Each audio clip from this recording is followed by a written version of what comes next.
வர்ஷினிய நான் வேணா டிராப் பண்ணட்டுமா? சரிமா, நீயே கொண்டு போய் டிராப் பண்ணிட்டு வந்துரு. ஓகே. அத்தை, அதெல்லாம் வேண்டாம். ஏமா ஸ்ரீஜா, எதுக்கு வேண்டான்னு சொல்ற? இல்லத்த, வர்ஷினி முதல்ல ஒரு மீட்டிங் அட்டென்ட் பண்ண போறா. அதுவும் ராகவோட கிளைண்ட் மீட்டிங்.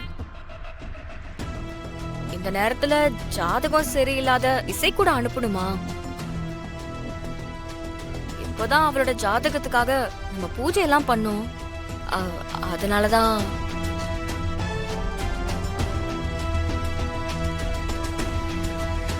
இசை, வர்ஷினி உன்னோட தங்கச்சி.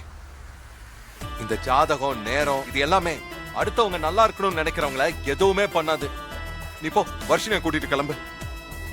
நீயே என்ன டிராப் பண்ணிடுக்கா. ஏற்காடுல என்னை இசை கூட்டிட்டு போய் தான் நான் காம்படிஷன்ல ஜெயிச்சேன். அதே மாதிரி இப்ப வர்ஷினியும் தன்னை ப்ரூவ் பண்ணுவா. இன்றே டவுன்லோட் செய்து உங்கள் ஃபேவரட் ஷோக்களை என்ஜாய் பண்ணுங்க.